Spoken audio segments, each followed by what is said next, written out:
Olá, eu sou o professor Alessandro Paiva. Estarei com vocês aqui conversando um pouquinho sobre assédio moral no ambiente de trabalho. Vamos tentar entender um pouquinho, compreender um pouquinho os impactos e a prevenção do assédio moral nesse ambiente corporativo, nas lojas, na empresa, né? Por quê? Porque isso vai ser importante, crucial, para que você tenha um espaço de trabalho mais colaborativo, mais produtivo, um clima melhor. Então, vamos discutir um pouquinho sobre essa questão?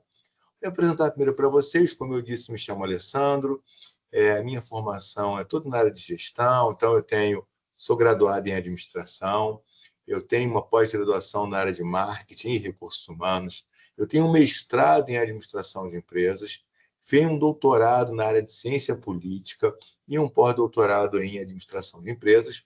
Além disso, eu sou coordenador de cursos de graduação e pós-graduação em algumas instituições do Rio de Janeiro e, atualmente, eu sou pró-reitor de uma universidade.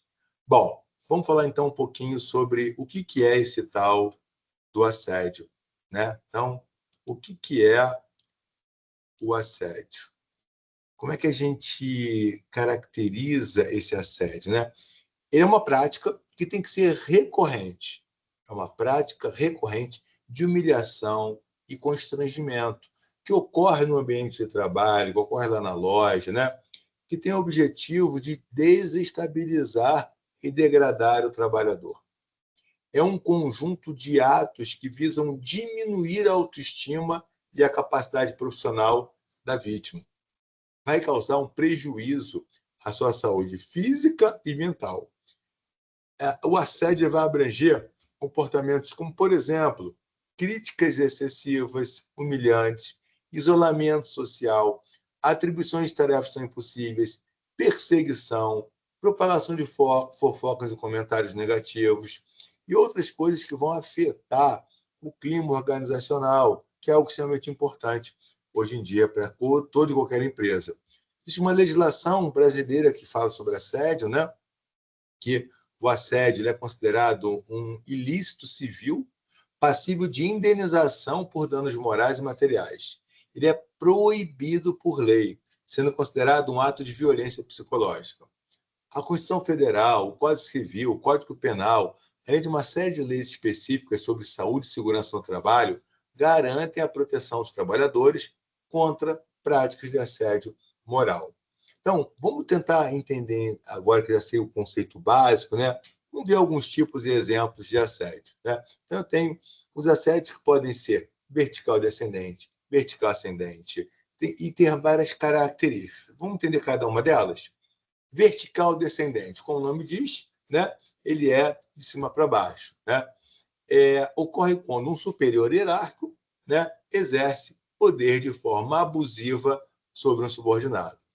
Geralmente envolve humilhação, isolamento e sobrecarga de tarefas que são injustificadas. Como é que é essa dinâmica? Como é que essa dinâmica acontece? Né? Superioridade hierárquica, né? O assediador se utiliza da sua posição de poder para intimidar e controlar o subordinado. Isolamento da família, né? A vítima é frequentemente isolada dos demais colegas, dificultando o apoio e a denúncia. Impunidade, muitas vezes o assediador acredita que suas ações não terão consequências, perpetuando o ciclo de assédio. E exemplos, onde isso pode acontecer? Como é que isso pode acontecer? Se eu tenho, vamos ver mais na frente, essa questão das metas é interessante, né? Que a meta é algo que existe, né? A forma de se cobrar a meta é que entra ou não com assédio, mas, por exemplo, definir metas impossíveis, realizar críticas constantemente, humilhando aquele trabalhador, aquele subordinado, em público ou no próprio privado também, né? Se apropriar de ideias, a apropriação das ideias e projetos subordinados, sem dar o devido crédito. Mas eu tenho também o assédio vertical ascendente, né? Perspectiva inversa, né? Quando que isso ocorre? Ocorre quando um ou mais subordinados, normalmente são mais de um, assediam o superior. Então, como é que eles fazem isso? Desobediência, boicotando, difamando, buscando minar a autoridade do líder. Mas por que eles fazem isso? Inveja ou ressentimento em relação à posição do superior hierárquico. Ele está naquela posição, não quero, tal. Desejo de desestabilizar a gestão e promover uma mudança na empresa. Luta pelo poder e influência dentro da organização. São algumas motivações que estão por trás da questão do assédio vertical ascendente. Exemplos práticos: boicote de tarefas. Então, o colaborador recusa-se a realizar as tarefas que são designadas pelo superior, divulga boatos e informações falsas sobre o superior, mexendo, danificando a sua reputação, ignora as ordens e diretrizes do superior, demonstrando falta de respeito e insubordinação. Tenho aqui, talvez a mais comum no ambiente de vocês, o assédio entre colegas, né? Ocorre entre colegas de trabalho do mesmo nível hierárquico, na mesma loja, os vendedores, o pessoal administrativo, né? Então, envolve ofensas, exclusão social, piadas maldosas, discriminatórias. Mas por que isso acontece entre os colegas, Alessandro? De cima para baixo, baixo para cima, já até entende, mas entre os colegas? Porque, gente, a competição por metas, por venda, né? Por resultados, né? Às vezes acontece uma questão de assédio moral, mas às vezes é falta de ética, simplesmente, de quem está fazendo isso. Ou a empresa acaba tolerando, não punindo da maneira como tem que punir. São alguns fatores que vão contribuir, né? Eu posso ter como exemplo espalhar boatos sobre colegas, como de assédio, excluir o colega, tratar diferente em função de raça, de gênero, todas as formas de assédio. Um quadro comparativo aqui, né? Então, eu tenho lá as características no nível hierárquico, o nível de motivação e qual é o impacto do assédio vertical e do horizontal. Então, nível hierárquico, no vertical é diferente, no horizontal é semelhante. A motivação, poder e controle. No horizontal, competição e inveja. E o impacto, maior de vulnerabilidade, no vertical, e no horizontal, clima tenso. Quais são as consequências? A mais grave de todas, suicídio. Ah, não acontece? Acontece sim. Acontece. Depressão e ansiedade, muito comum. As pessoas estão se medicando direto. Isolamento social, as pessoas acabam querendo ficar sozinhas. Baixa autoestima. Então, o assédio causa uma série de consequências para a pessoa. Além da pessoa, eu tenho consequências como queda de produtividade, aumento de rotatividade, o turnover, um clima negativo, tudo de ruim. Deveria, talvez, pensar em práticas para reduzir isso, né? Uma comunicação, respeito, empatia, talvez fossem maneiras de reduzir. De reduzir o quê? Uma boa comunicação, empatia, né, que se colocar no lugar do outro, respeito, vão reduzir esses exemplos aí. Quando eu tenho críticas constantes, humilhações públicas, linguagem depreciativa, o sarcasmo, quando eu tenho desconsideração de opiniões, atribuição de tarefas impossíveis, sabotagem, invasão do espaço pessoal, é comum, né? A pessoa invadir o espaço pessoal, o toque, a gente gosta de falar tocando o outro, né? Gestos ameaçadores, o dedo, né, gente? Culminando com a própria violência física, se não precisa falar, né? Então, são alguns exemplos dessa questão do assédio moral, né? E vão gerar que tipo de impacto? Falamos aí na ansiedade, depressão, burnout, muito comum hoje nas empresas, né? Doenças cardiovasculares, questão de saúde física, né? Problemas gastrointestinais, distúrbio do sono, diminuição da autoestima, perda do interesse, motivação. Então, olha quanto problema, né? Isso tudo dentro da corporação vai causar queda da produtividade, engajamento, as pessoas não se engajam no trabalho, não tem lealdade à empresa. Faltam a beça, gente. Faltam por questões reais, às vezes, problemas de saúde, licenças médicas. E a rotatividade dentro da empresa. Muito comum. O turnover é muito ruim para a organização. Cada hora entra um. Eu tenho que saber identificar. Como é que eu identifico isso daí? Identifico através de comportamentos, críticas constantes. As pessoas, se eu vejo lá o impacto, a sensação de medo das pessoas, perda da autoestima e com aquele ambiente pesado que muitas vezes fica. Mas ele vai acontecer, né, se tiver repetição, se tiver intencionalidade. Então, assim, tem que ser intencional. Desequilíbrio de poder. Geralmente há uma hierarquia e degradação, diminuir a autoestima. Mas vocês do mesmo nível hierárquico, né, colegas de trabalho, o que eu posso fazer? Como é que eu ajudo o meu colega? Ouvindo, tendo empatia, se colocando no lugar, oferecendo apoio emocional e prático para esse colega, incentivando, né, a denunciar e testemunhando caso perceba a questão de assédio. Mas olha só, gente, existe uma coisa que é o assédio moral, algo que tem que ser evitado, mas existe algo que é normal nas empresas, que são os conflitos. São duas coisas diferentes. O assédio não pode. O conflito é normal. E muitos especialistas dizem que o conflito é positivo no ambiente corporativo, que gera crescimento. Bom, conflito são desentendimentos pontuais. Ocorrem divergência de ideias. O assédio não. Sistemático, com violência psicológica. E o impacto? O conflito busca soluções de melhoria. O assédio, destruir a autoestima. Tive alguns exemplos agora mais práticos, né? Pressão por metas. Imagina aí que você é um vendedor que não bateu sua meta do mês. Em vez de receber um feedback construtivo, o supervisor o expõe na frente de toda a equipe, dizendo frases como: se continuar assim, vai perder seu emprego. Aqui não tem espaço para fracos. Então, são frases, né, gente? Essa abordagem, além de ser desrespeitosa, causa um ambiente tóxico, aumentando a ansiedade e diminuindo o rendimento do time. Outro exemplo é a exclusão dentro da equipe. Uma colaboradora, por exemplo, o suporte técnico, pediu afastamento por motivo de saúde mental.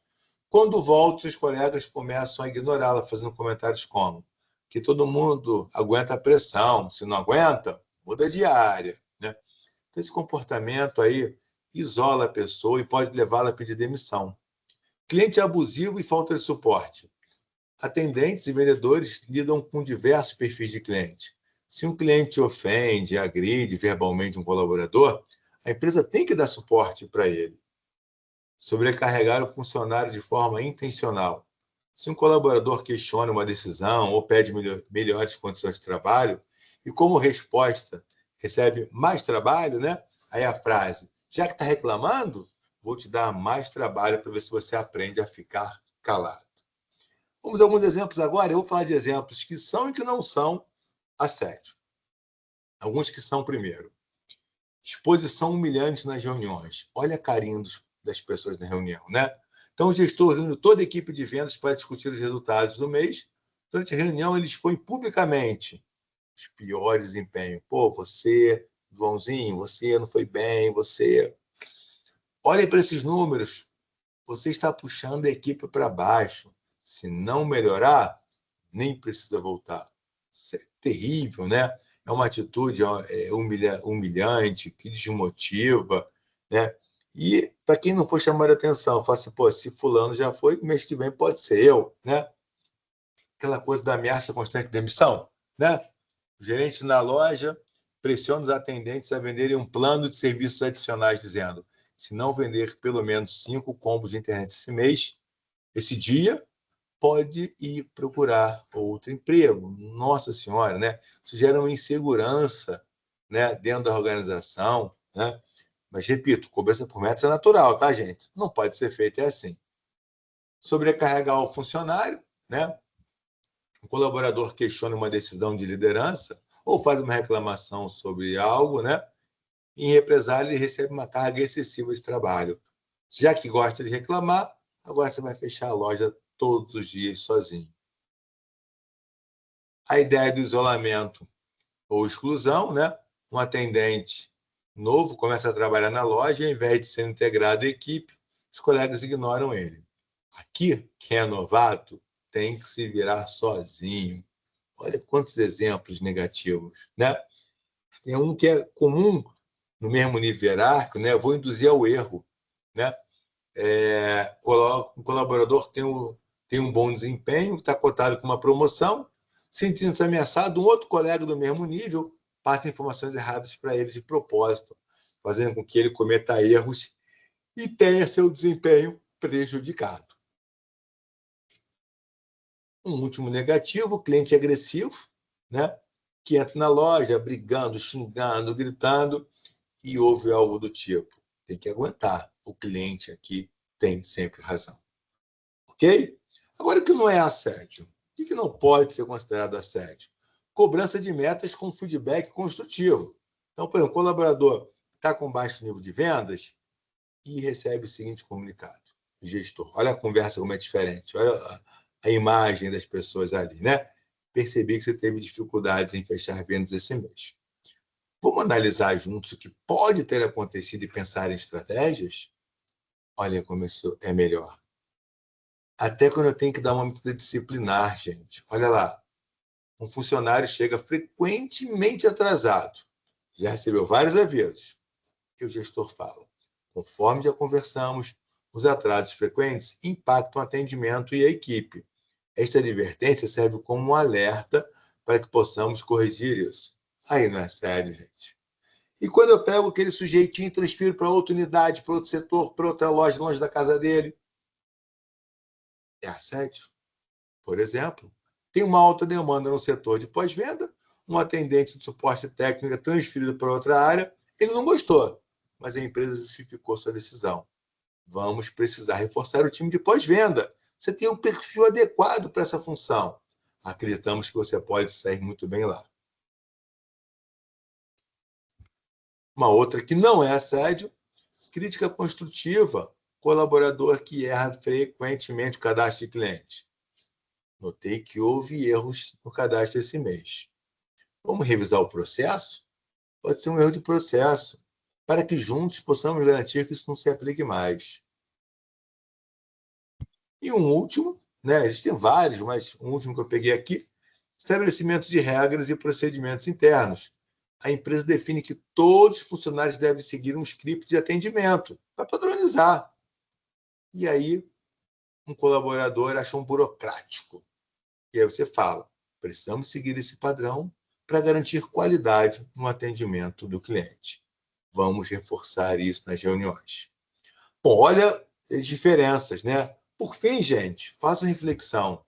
Respeito, ética e empatia são base de um bom ambiente de trabalho, saudável e seguro para todo mundo. Combater o assédio é um compromisso de todos, é coletivo. E cada um de nós tem o dever de agir com responsabilidade, promovendo um espaço onde todos se sintam valorizados e também protegidos. Ok? Espero que tenha podido gerar essa reflexão para vocês. Continuem lendo sobre esse assunto, porque ele é extremamente importante para a vida de cada um de nós.